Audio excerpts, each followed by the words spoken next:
just talked to Tommy. So today's your last day? Yeah, I don't feel like I'm effective as a psychiatrist anymore. I just kind of want to leave these patients to great doctors like you.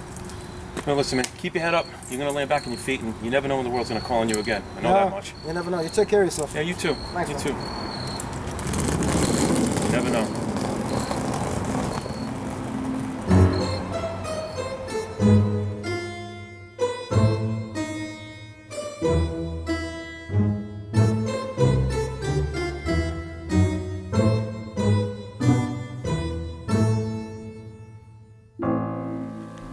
The name's Rex Fridley, but you can call me Rex or even Frid for short. Later on, you may feel inclined to refer to me as Doc or Doctor, or even Dr. F or Dr. Fridley. Any one of those will work. A while back, just how far back or long ago I have no idea, but one day I came across a guy who was wearing old-fashioned prison clothes. So like an idiot, I followed him to where he was going and asked him what he was doing.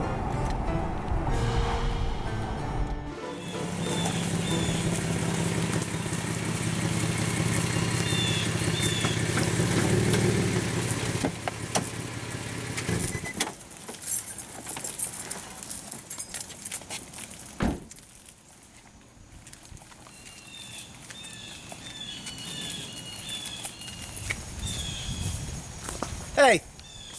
Hey, what are you, some type of escaped convict or something?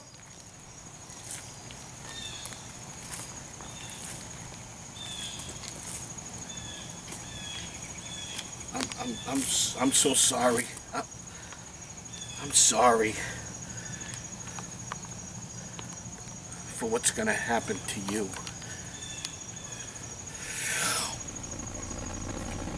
Hey, mister, are you okay?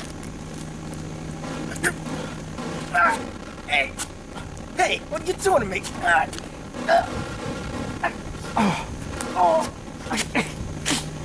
What are you doing to me? Sorry, I'm sorry. But someone has to be sucked into it so that I can get out. Like I said, I'm sorry. May God have mercy on your soul.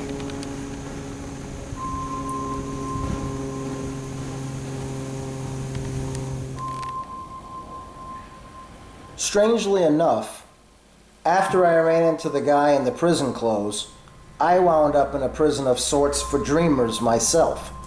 A weird place ran by entities, if you must give them a title. Ones who just find you and replace you when you're in the midst of following through with a bad decision, as I was when I approached a man in prison clothing. The same prison clothing as I am wearing now. Just over the mark or threshold to where there is no going back. Like when watching a scary film or a suspenseful thriller, and that part comes up from the comfort of your theater chair when you take a sip of soda and mentally run through your mind with, those things much more likely that I would most definitely do, if in that same character's situation. Well, as I had said, it's easier said than done when you are actually in that spot, as I was. In real life, we don't always make the right choices, and we sometimes act out of curiosity and intrigue when faced by the unknown. That very thing happened to me, and when it did, the outcome was not black and white. All that I had known was gone, and I arrived at a table as a prisoner, until that situation abruptly ended as well.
What the?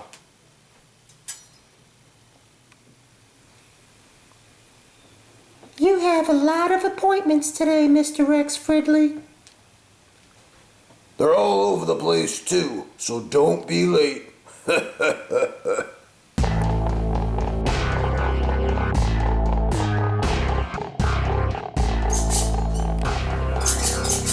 I told you, you don't listen. That squirrel is not a cat. His name is Mr. Munchie. Now drop it. Who named him Mr. Munchie? I did. That's not a name. Yes, it is. He's cute and he munches all the time. He's a stupid squirrel. Who cares? Oh, you're gonna end up in a loony bin. We are in a loony bin. I'm not in a loony bin, you're in a loony bin. We're in here together. I'm sane. No, you're I not. don't know about you. Well, I'm saner than you are.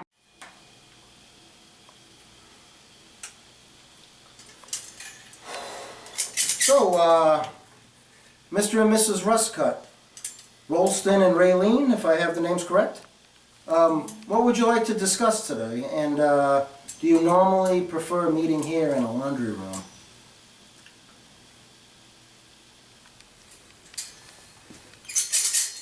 Who the hell are you? Who is this guy? Yeah, you ain't a psycho doctor. No. That's a very good question, though. My name is Dr. Rex Fridley, and I'll be taking over for the other psycho doctor. At least I think that's why I'm here. I'm not really sure yet, to be honest with you.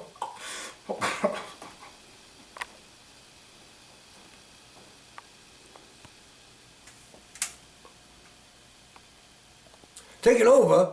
Taking over how? I really don't know just yet. It's a good question, though. So how long have the two of you been married?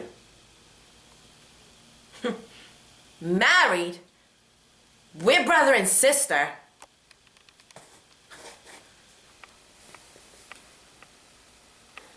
Oh yeah? You look like the kind of guy who does it with his pants and drawers around his ankle, restricting his leg spread.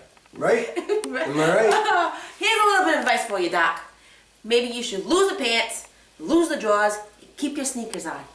For Christ's sake, please just leave the lights off for both your and her sake. Yeah, Okay? I agree. Yeah, exactly. Oh, jeez. You told him. Yeah, exactly. Man, he sucks. Let's bounce, Raylene. I want our old psycho doctor back. Yeah. Somehow, I felt that the other patients may be easier to deal with than these two. But I wasn't going to get my hopes up just yet.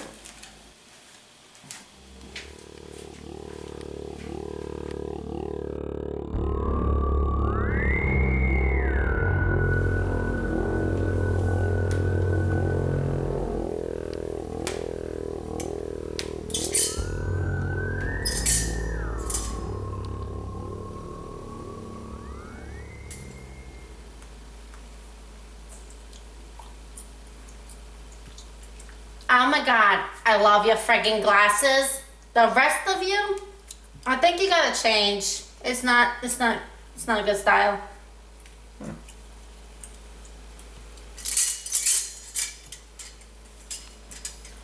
Thank you, Valeria. Who the hell are you anyways? I suppose you wanna know my problems this week, don't you? You got the COVID?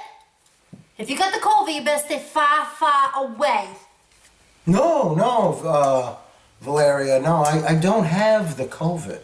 I'm glad you don't have it either. How's things at home, if you don't mind me asking? Is your home life going well? Or are there problems? My sister got the COVID, the runny nose political disease of 2020, and one of her kids fixed his nose a lot.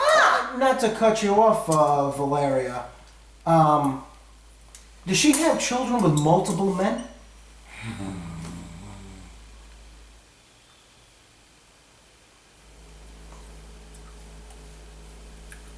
You don't talk about my sister, you know her. What I was trying to do is to get to the root of your problems. I didn't mean to insult You can't say that. Well, I didn't mean to upset you or insult you. Oh no, I'm done. No. You're gonna have to stay here for the rest of this session. You want me to leave my own mental hospital? No. I want you to. I want you to stay perfectly calm in whatever mental environment that you feel the most.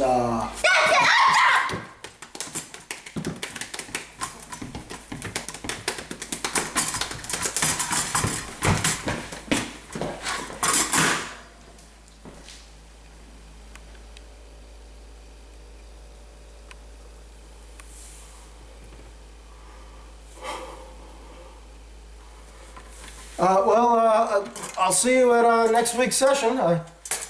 Hopefully I helped you somewhat.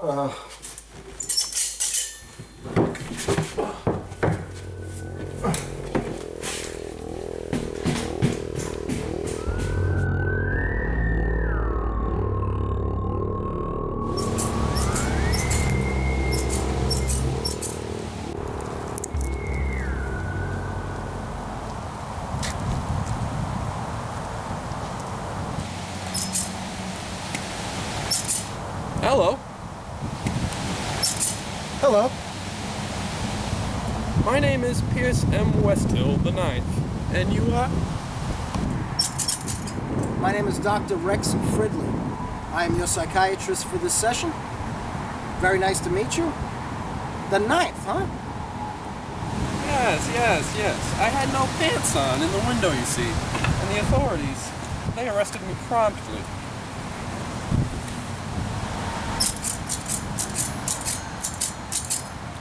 That's very interesting. Were the curtains closed or were they open? Curtains? I live in an 85 Cadillac, you silly. Do you have curtains in your car, Doctor?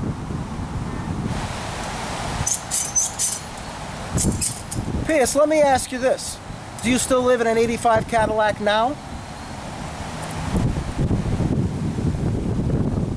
No, I don't live in an 85 Cadillac.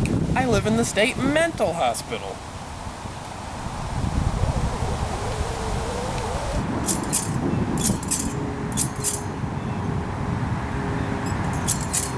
I see.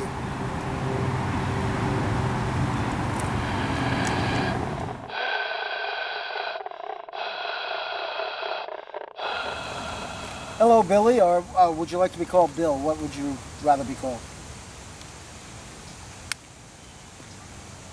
Bill's fine. Bill, okay. Bill, my name's Dr. Rex Fridley. You can call me Dr. RF or Dr. Rex or Dr. Fridley. Rex. Dr. Rex, you like that? Okay. Dr. Rex, what would you like to discuss here today? Coffee. Like to discuss coffee. Okay, how do you feel about coffee? I want some. Awesome, okay. You drink coffee often? I don't think we're allowed to have coffee, but I want some coffee. You want some coffee? Okay, so the facility here doesn't allow you to have coffee. Do you have coffee? On me, no. I've had coffee this morning, but I could use another cup. But if you can't have any, I'm not going to have any during I the might be session. able to get you some. Well, that's okay, because I don't want you to get yourself in any trouble. Oh, it wouldn't be any trouble, Doc. Wouldn't be any trouble? Okay, it said in your notes here that you've been in this facility for about 8 months. Is that true? These notes? Well, those notes are more my bills and different things I carry around with me, not necessarily just for patients. Yeah, it's just the coffee, though. Just the coffee? Okay. Well, since we can't do the coffee, Billy, I noticed you have a egg beating instrument there. It's pretty interesting. Okay. I carry around a spatula. Myself, kind of calms me down. Why do you carry that, Billy? It also calms me down. Okay. Egg beating? It also, I try to summon coffee with it. Okay. Does that ever work? Seldom. Seldom. Okay. How long have you had that device? It's been in my family for 3 generations. Wow. That very one? Or This very one. isn't that interesting? You kind of have to be careful getting that too close to your face, I imagine. There's an old story in my family where there was an accident with the egg beater. They used to play, "Where's your nose?" They actually took the nose one time. The egg beater chopped the guy's nose right off. One of your relatives, distant relatives? My nose. Was your nose, okay. So I'd be very careful with that instrument there, Bill. I don't know why they let me have it in here. I don't know why either. I just want some coffee.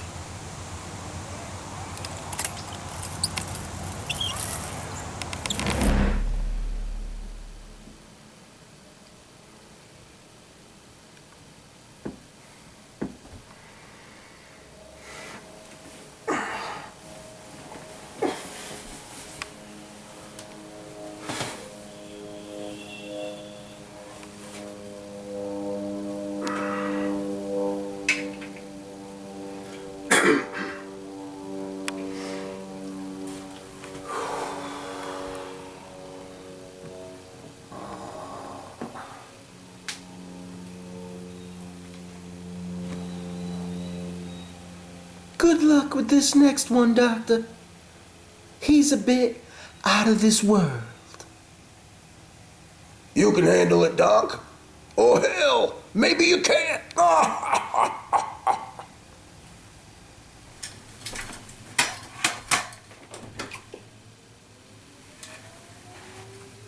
Creepy.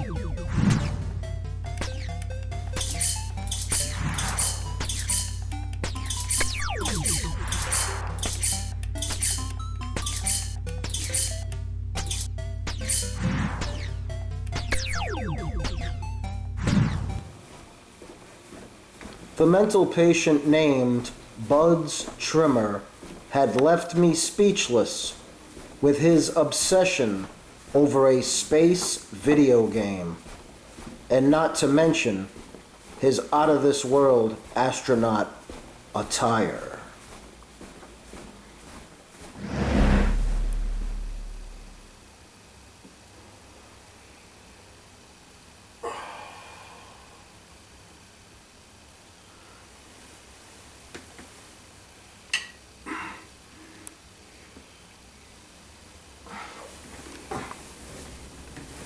Oh, this is too much.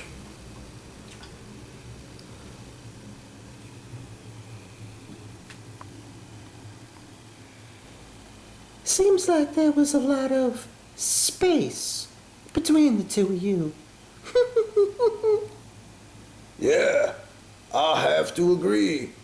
I have to agree.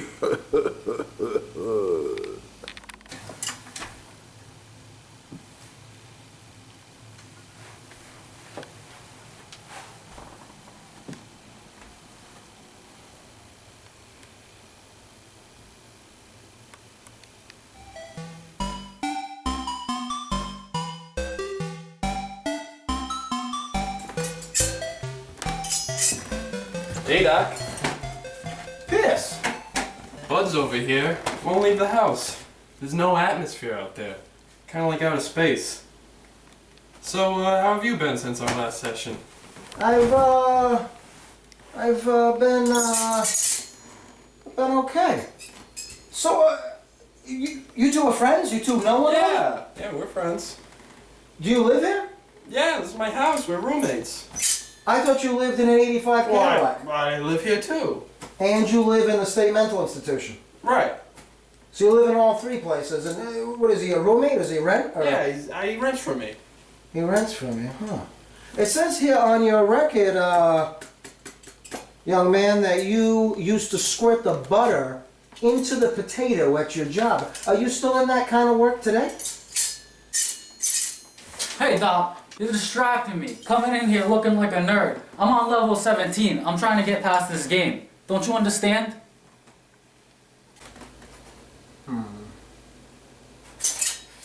So, Buds, let me ask you this. You actually had a job, a real job, outside of these walls, squirting butter into the potato at a real company. Yeah, I squirted those potatoes with butter. for 6 days a week. And then you want to know what happened? What? They let me go. Why? Because I got into space camp at the mental hospital. Any suggestions from my friend here, Dr. Fridley, from your vast psychological expertise?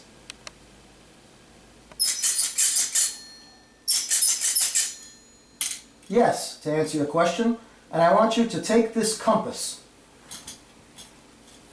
Tomorrow, young man, you will embrace the elements of this galaxy, accompanied by my colleague and fellow astronaut, Pierce M. Westhill IX.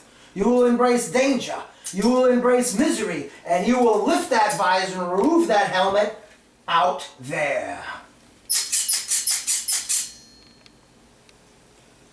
I'm gonna do what?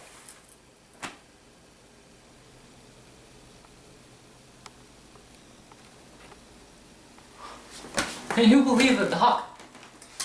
Hey Buds, you got any extra spacesuits for tomorrow's journey? Are you serious? I told you, I am not going out there with that atmosphere. This is the only atmosphere I can breathe. I'm not listening to you, and I'm not listening to that crazy nerd. Okay? Okay? Okay? Hey, Okay? hey, Okay? What's up with that? Guy. I had decided to take the stairs to clear my head once I departed the company of my mental patient, Pierce M. Westhill IX, and his friend, an equally as insane roommate of sorts, Buds Trimmer. I felt that empowering one in order to help the other to conquer his fear of no atmosphere outside his door was one best suited for them to tackle together as a team, while I observe unknown to them through their own helmet face shield holographic image system of me filming them, for their comfort, of course. I had no doubts that their mission or missions would be successful ones in the end. My only concern was to wonder if Pierce was going to get a haircut prior to jamming that helmet on his head. And secondly, why I was now talking at times in a British accent of sorts. I would have to quickly erase this problem from my life by facing my own demons.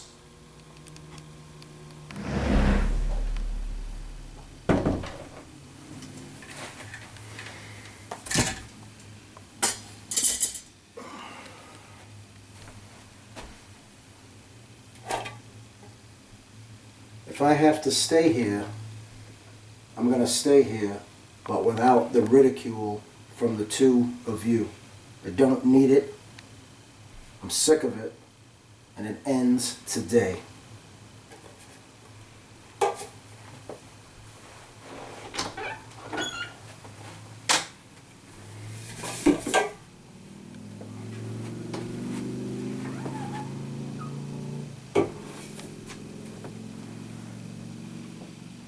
Dr. Fridley needs a mental doctor more than his patients do. He's in a lot of trouble then, because you are his doctor.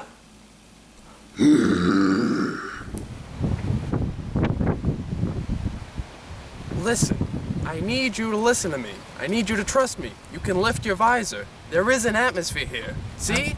My visor is lifted. I will not lift my visor. I refuse to lift my visor. I just want to go back to the mental hospital. Don't you understand? You need to listen to me. You need to open your visor. Lift your visor. Lift your visor. I refuse to. I absolutely refuse to. Yeah. I refuse to. You need to listen to me. There is an atmosphere. It won't happen.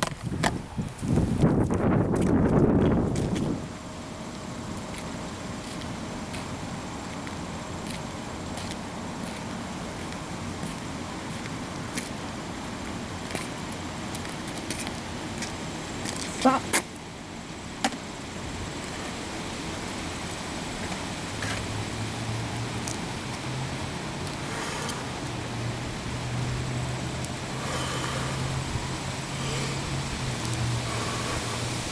I am breathing. There is an atmosphere. What don't you understand? Open your visor. You can breathe. What don't you understand? I will not open my visor. It won't happen. You need to listen to me. Open your visor. open your visor. You can breathe here. Do you not understand? Here is a place you can breathe. I refuse to. There's nothing that will make me want to take my visor off. This isn't the atmosphere I want.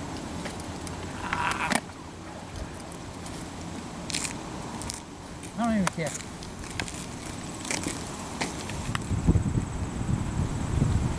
For my own progress notes, this was my second attempt to get the patient to open his visor, and the attempt was yet again unsuccessful.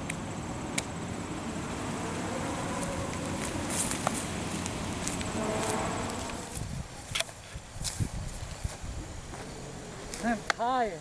I am not going any farther. I'm done. Listen, you are gonna lift that visor up and you are gonna breathe some fresh air. I refuse to.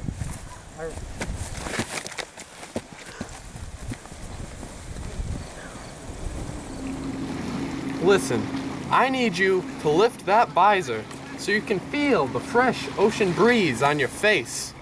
Why? Why would I do that? When I can be at my house, turn the TV on, and I can see the same exact thing. I can just turn you down because you keep repeating yourself.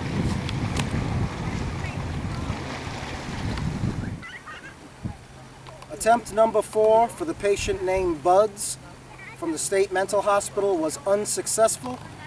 We will move on to try to help this subject.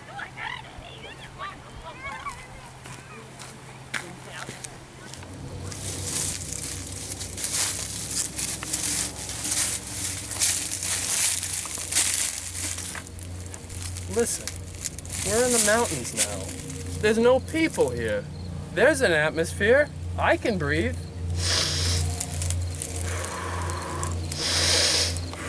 Take your visor off. You can do it now. Mention the visor one more time, and I'm gonna kill you. I get enough air at the mental hospital. Let's leave it at that.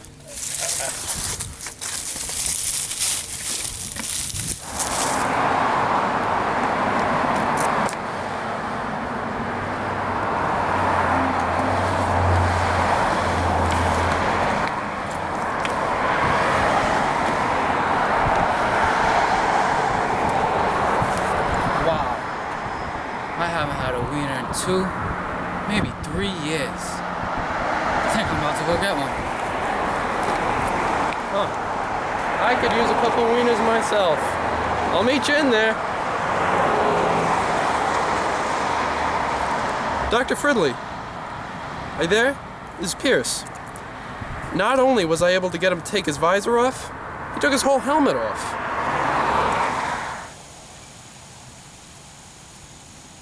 I had no doubts, Pierce.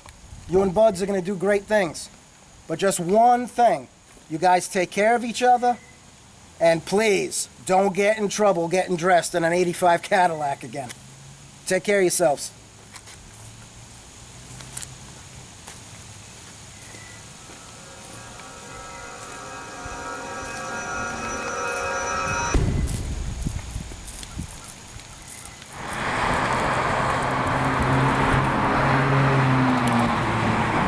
Hey, Pierce, where's the doc?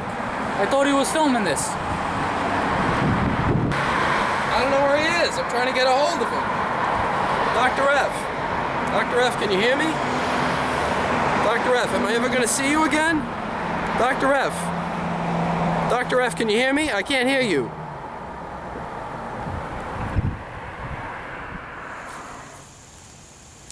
Remember what happened to you last time when you walked up on me? Who are you anyway, and why did you do this to me? Well, are you happy where you are now?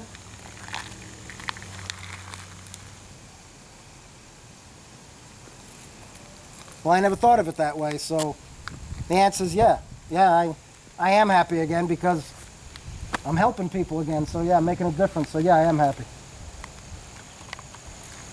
Well, then what does it matter who I am? I have found a new desire toward my once whittling profession. My most recent psychological subjects have taught me that some are wanderers, some are mentors, while others need mental healing and support. A few strike out in verbal rage and physical assaults. But there are still those who only desire a simple pleasure like a cup of coffee. And I, if asked, would only request a soothing shower.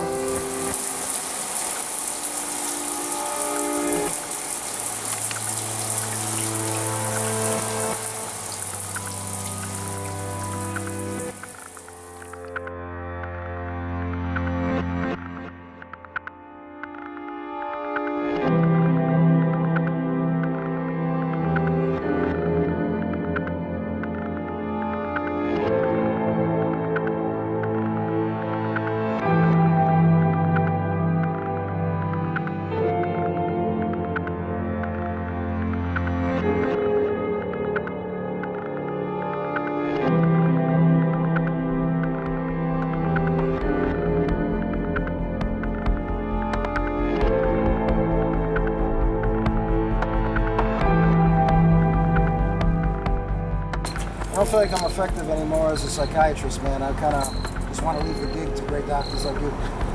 I mean, I'm surprised, but you never know when the world's gonna call on you, man. Again, man, I screwed that up. I'm sorry.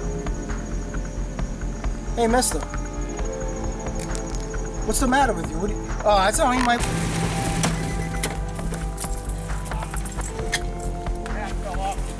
Okay. What am I saying? Anything? Oh, God, get up.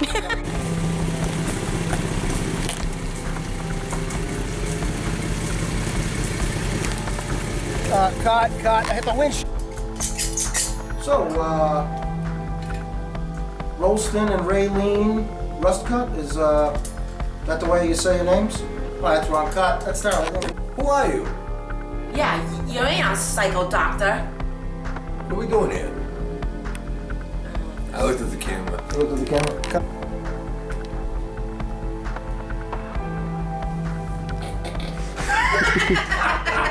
You're supposed to say, oh, no, that's just something I did, well, I don't have to do it every time. That was a good one, that was one. Oh yeah? You look like the kind of guy that does it with his pants and drawers around his ankle and restricts his leg spread. Cut. Oh yeah? You look like the kind of guy that does it with his pants and drawers around his ankles. Hey, who the hell are you anyways? I suppose you want to know my problems this week?